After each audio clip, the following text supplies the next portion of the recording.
Bien, continuamos en Ritual de lo Habitual. Estamos en esta oportunidad con Mijael Lacher, politólogo de la UNTREF, que vive hace 8 años en Colombia y miembro de la Mesa Nacional Popular del Diálogo de Colombia. ¿Cómo estás, Mijael?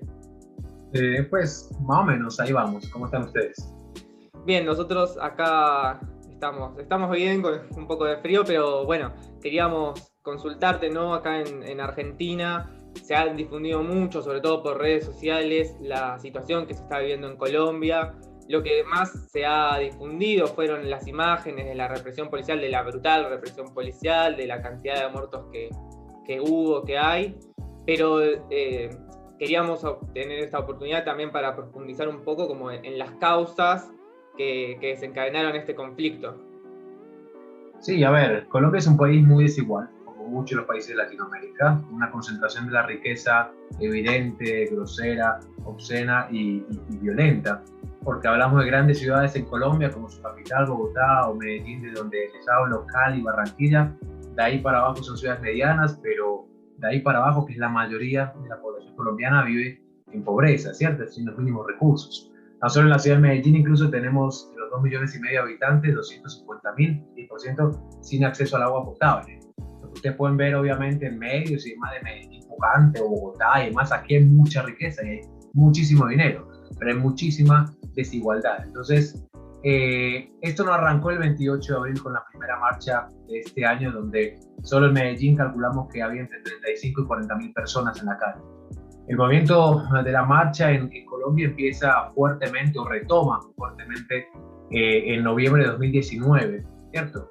Ahí sí tiene un liderazgo muy fuerte, muy político, de políticos de la izquierda como Gustavo Petro, ¿cierto? Que salió segundo en las últimas elecciones presidenciales con 8 millones de votos, con denuncias incluso de fraude por parte del movimiento, etcétera, etcétera.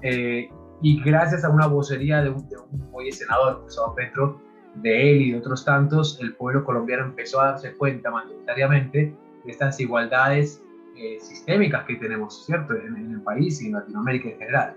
Entonces, no podemos decir que nació el 28 de abril esto, pero sí podemos decir que a partir del 28 de abril de este año, hace unos días, comenzaron marchas que se dan gracias al descontento que hay no solo por el manejo de la pandemia, no solo por la reforma tributaria que pretendía aumentar entre un 10 y un 15% los impuestos, para hacer un resumen, a la clase media y media baja para subvencionar a la clase más pobre. Ese era el discurso, ¿cierto?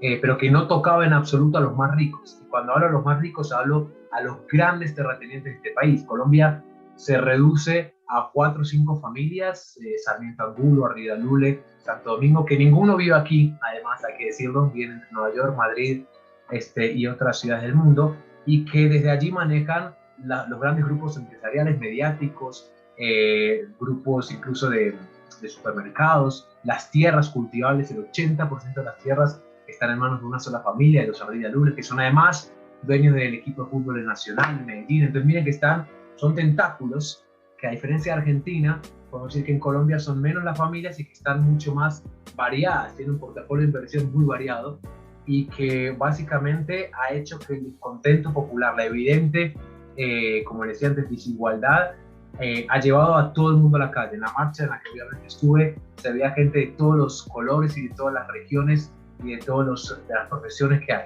Entonces esa marcha, que es completamente pacífica, donde sí se pedía evidentemente inicialmente el no a la reforma tributaria, como les conté, pero también el no a la reforma de la salud, el no a la reforma agraria, el no al voto militar, porque aquí todavía el voto no es obligatorio, pero además los militares están exentos de votar. Hay un proyecto del gobierno en que hace que voten, y todos sabemos el riesgo que puede tener que una fuerza de más de 200.000 personas vote cuando están completamente adoctrinados, ¿cierto?, con las fuerzas públicas y las fuerzas del gobierno. Entonces, evidentemente son muchos los reclamos.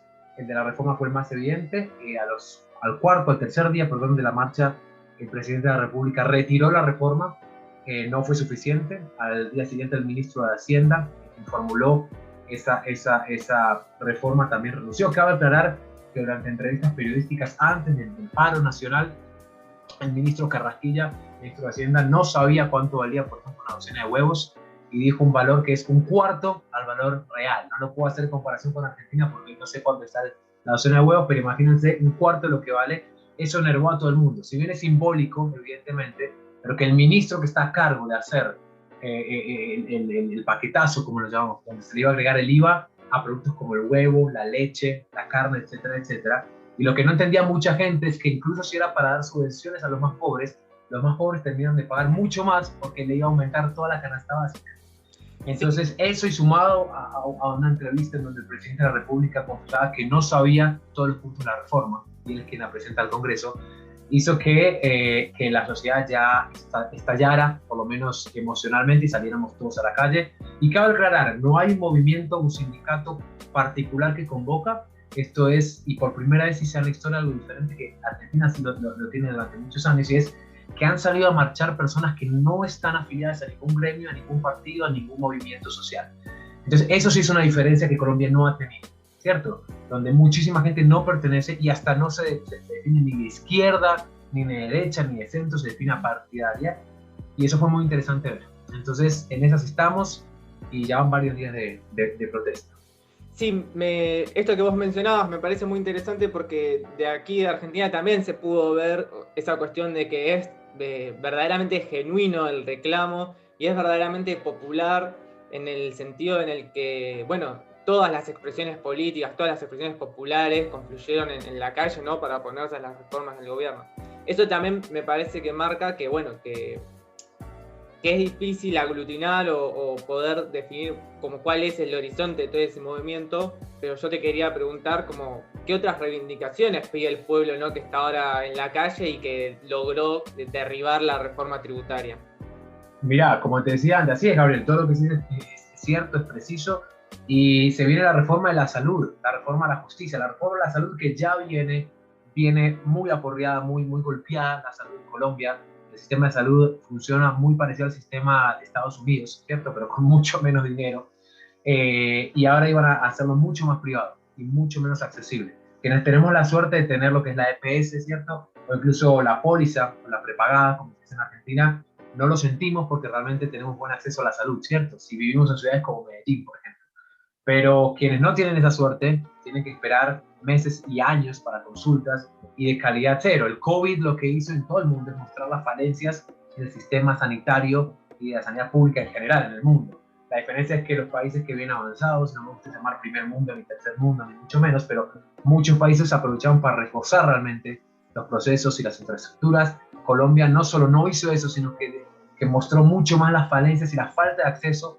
Por ejemplo, en el Chocó, que es un departamento, una provincia al oeste del país, en su momento salieron y dijeron que solo había 4 camas en toda la provincia, 4 camas.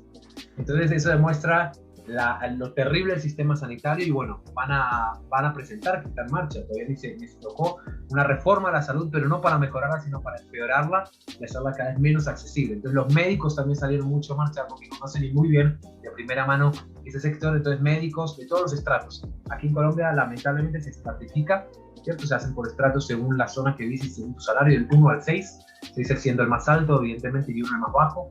Los médicos de todos los estratos, del 6 hasta el 3, que podemos ubicar al sector de la salud, ha salido a marchar y ha pedido no. Pero además la reforma agraria. Ustedes saben que después del proceso y los diálogos de La Habana, se firman en 2016, se establece que 30 millones de hectáreas en Colombia van a ser otorgadas para el movimiento campesino, para los campesinos, porque no deja de ser las FARC, hoy FARC, un movimiento político, una reivindicación al campesinado, ¿cierto? Y sin embargo, nada de eso se ha aplicado. Todavía hay millones y millones de hectáreas de terrenos baldíos del Estado que no se están usando para absolutamente nada. Entonces, hay un montón de casos de pequeños y medianos campesinos que no tienen que cultivar porque los han desplazado durante el conflicto armado y hoy están a la espera de que se cumpla el proceso de paz. Entonces, también es sí a que se cumplan los procesos y los acuerdos de La Habana, 2016, ya van 5 años. No a la corrupción, eso es muy macro y eso está en toda Latinoamérica, pero aquí es obsceno. Aquí la reforma tributaria trató de juntar algo así como $7.000 millones de déficit que hay, pero salió un informe del DANE, que es una suerte del INDEC colombiano, el DANE, a decir que en corrupción se perdieron en tan solo 2 años $25.000 millones. Entonces miren que la reforma viene apenas a juntar 1/3 de lo que se roban todo el sistema, ¿cierto? No son solo los políticos, es el sistema, porque el capital privado también roba porque hay alguien que les da para robar. Entonces, las reivindicaciones, como te dije, Gabriel y Santiago, les dije, principalmente son reforma tributaria, reforma a la salud, no al voto militar, pero también otra importante, reforma a la justicia. Aquí existen las altas cámaras, las altas cortes, perdón, no existe una sola Corte Suprema, sino existe la Corte Suprema, la Corte Política, la Corte Constitucional. De esa unión se beneficiarían los genocidas como Álvaro Uribe, que debido a que renunció a su fuero como senador, ahora lo trata la Fiscalía, que es de bolsillo, el presidente Duque, amigo de toda la vida del presidente, y además admirador de Uribe, y por eso es que ya cayó el proceso de Uribe de los tantos que tiene, ¿cierto? Entonces, eso beneficiaría a los grandes, no solo corruptos, sino genocidas que tenemos y muchos en este país, que todavía tienen poder y todavía son avalados por grandes medios de comunicación. Entonces, esas son varias, pero yo te agregaría algo más. Vos dijiste algo importante y es el movimiento popular. La gente está cansada. La gente está cansada de que le mientan, la gente está cansada de que le roben. Y muchos estudiantes, cuando la gente a veces critica que por qué van ni saben por qué van, y yo les digo, se vale estar enojado, o acaso estamos bien. Se vale salir a decir no aguanto más. Los pibes están sin laburo, los pibes están sin poder salir porque acá además las medidas son restrictivas y estúpidas. Entonces, obvio que van a salir. El derecho humano a la protesta es un supraderecho y nadie se lo va a poder quitar. Aquí de viernes a lunes inclusive no se puede salir a la calle, sino solo para comprar y según el número de tu cédula, ¿cierto? Eso, no soy médico, pero me parece una estupidez a nivel sanitario, pero además a nivel libertades de movimiento, ¿cierto? Entonces, eso también cansa a la gente. Entonces, todo eso se está pidiendo, el gobierno no da el brazo a torcer ni con la reforma de la justicia ni con la reforma de la salud, así que hoy está algo a abrir en un momento que, ¿cuál es el horizonte? Pues no sabemos qué va a pasar. Y ahora está una amenaza del gobierno de declarar estado de conmoción interior, que es un estado de sitio. Ya militarizó las calles, ya hoy uno sale a la calle de policía militar. Y la idea con la conmoción interior puede intervenir incluso las ciudades militarmente, que gobierne de poner alcaldes democráticamente, aunque también son cómplices de la brutalidad policíaca porque son jefes de policía, y poner directamente a soldados o a generales oficiales, perdón, del ejército al mando. Entonces estamos en una situación muy, muy, muy delicada.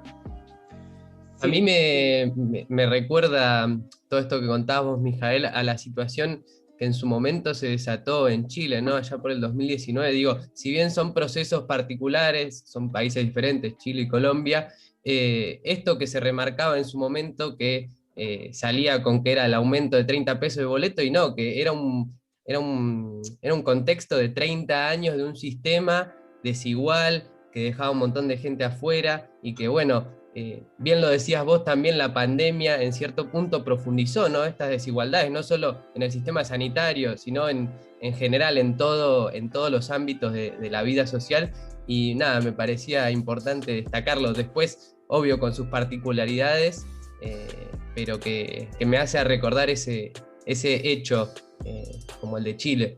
Sí, Santiago, yo voy más allá, ustedes porque son muy jóvenes, lo veo por la pantalla, pero yo en 2001 tenía 14 años, iba al Colegio Nacional de Buenos Aires, estaba a 2 cuadras y escuchábamos las balas de diciembre. Yo ese día acompañé, fue el único año que no me llevé materias, y acompañé a amigos que sí se habían llevado materias y no nos dejaron salir. Hoy le agradezco al coordinador en ese momento que no nos dejara salir porque fue por seguridad. Yo soy papá y entiendo, ¿cierto? Estaban matando, el gobierno estaba matando, el Estado estaba matando afuera, pero son procesos salvando las distancias, el chileno, el argentino. Además, Chile y Argentina tienen una ventaja derivada del terrorismo de Estado que vivieron, ¿cierto? Que vivimos porque mi familia también lo vivió allá, que sigue viviendo allá. Colombia no ha tenido, salvo del 53 al 58, dictaduras. E incluso esa dictadura de 5 años fue con el aval del principal partido, que es el Partido Conservador. Entonces no tenemos una experiencia, entre comillas, por suerte, y digo entre comillas porque tuvimos otras experiencias malas. Siempre es mucho mejor la democracia que cualquier otro sistema, pero no hemos tenido las dictaduras que tenemos, pero a lo que va de la fecha tenemos 1000 desaparecidos. La proporción de desaparecidos que tenemos desde el 28 de abril hasta la fecha son más de 1000. Si es en proporción, Argentina tuvo 30.000 en 7 años, Chile tuvo 12.000 en los 8 años, no más digo, la dictadura, y me pido perdón por el dato histórico, pero Colombia lleva más de 1000 desaparecidos, más de 50 asesinados, más de 500 casos de abuso de autoridad, más de 4 violaciones de mujeres en las comisarías. Entonces, quiero aclarar algo muy importante, que yo sé que sus oyentes lo saben, pero no está de más aclararlo. Cuando se hablan de vándalos, se habla de que de lado y lado de la violencia, paren de hablar de eso. La violencia es de un solo lado, acá la violencia es del Estado. Acá no salimos, y aquellos que salen con piedras, tampoco comparar una piedra con una bala. Yo no estoy justificando una piedra, pero que quede muy claro, quienes salimos a marchar no estamos haciendo esto. Estos son los paramilitares y los infiltrados, que son bandas criminales pagados y entrenados por paramilitares. Y les doy un dato concreto, no es un discurso hecho. Se paga $20, 70.000 pesos colombianos, $20 por día a los pibes de las comunas de Medellín para que bajen a las marchas. Yo los vi, los reconozco, porque ya los ubico. En la marcha del sábado que tuvimos, por ejemplo, marcha canábica, en apoyo, obviamente, al paro nacional, son un combo, como dice acá, un grupo de entre 5 y 10 pibes, que vimos nosotros, vaya a ver quién es más. Se paga $20 por día para bajar e ir informando qué pasa, y si es necesario romper vidrios, romper algo, para que obviamente ahí la policía justifique el ataque. Pero además, más allá de lo jurídico, porque evidentemente si hay disturbios, la policía, la fuerza pública debe intervenir, ¿cierto? Pero ¿cómo interviene? Aquí hay un abuso al protocolo internacional que Colombia firmó. No tiran gases lacrimógenos al cielo, tiran gases lacrimógenos a la altura del pecho. Han sacado, dicen que estas son las marchas de los ojos perdidos. Seguramente históricamente se ha estudiado así, porque tiran a los ojos. Decenas de personas no han muerto, pero están heridos y les falta un ojo. Profesores, alumnos y demás que van a marchar. Entonces, aquí tenés a la policía, al ejército, a los paramilitares y a las bandas criminales. ¿Cierto? Todo. No están las FARC, las incidencias, y no hay ELN. Porque les cuento, si se llegasen a meter estos grupos terroristas, ya el nivel es otro. Porque sí tienen AK-47, sí tienen fusiles, y si van con todo y están entrenados militarmente. Nosotros no. Yo no tengo entrenamiento militar, ¿cierto? Entonces, cabe aclarar que aquí, cuando se habla del diálogo y de la violencia, tiene que cesar de ambas partes. Aquí hay un solo lado con distintos colores. Y tenemos pruebas y videos, y es más, estamos llevando las causas a las cortes internacionales. Porque se va a iniciar una demanda al presidente de la República, al ministro de la Defensa, a los policías y jefes de policía, y a muchos alcaldes que son cómplices, porque ellos, como alcaldes, en Colombia el alcalde es el jefe de la policía de la ciudad. Entonces, que quedemos claros, la violencia es de un solo lado, no es de lado. Bien, Mijael, me parece que fuiste muy claro, la verdad, en contarnos. Abordamos varios de los temas que eran dudas que tenemos nosotros desde aquí, desde Argentina. Yo simplemente, también para finalizar, quería preguntarte, ¿no? Como, bueno, ¿cuál es la situación? ¿Qué es lo que vive en este momento, lo que se vive en este momento en Colombia, la gente en la calle? Como, ¿qué es lo que se espera? ¿Qué es lo que piensan que va a suceder? A ver, hay un tema que en los medios hegemónicos, ¿cierto? Los grandes grupos de medios aquí claramente empiezan a asustar con el tema del desabastecimiento, porque los camioneros se nos unieron, ¿cierto?, al paro y bloquearon vías. No hay desabastecimiento, incluso acabo de venir al supermercado yo, y hay y de todo, la verdad. No hay desabastecimiento, pero es el terrorismo ya mental, psicológico y emocional que juega el Estado, ¿cierto? Juega con las armas en la calle, con las balas en la calle, con los medios de comunicación en las casas de la gente. ¿Qué pensamos? No sabemos, Gabriel ni Santiago. No sé, ayer lo hablamos en una comisión de derechos humanos. Cali, la verdad, está muy, muy jodida la cosa, hay que decirlo. Cali, Bogotá, Medellín, este fin de semana fue más tranquilo, pero estamos muy atentos. Si se declara conmoción interior, se va, y esto es mi postura, es opinión personal, yo creo que ahí ya el ELN, las facciones, la falta de incidencia van a intervenir de una manera mucho más, no van a intervenir violentamente contra el Estado, ¿cierto?, con la fuerza del Estado. Si no hay conmoción interior, lo que preocupa es que el presidente se sentó a negociar con la Mesa Nacional de Paro, que no representa a nadie de los marchantes. Son 4 viejos de toda la vida que siempre han sido condescendientes con el gobierno. Solo salen cuando realmente está jodida la cosa, pero ya no. Si no hay un diálogo concreto del gobierno, que creo que no lo va a haber, esto va a seguir por varias semanas hasta que realmente nos van a jugar a cansarnos.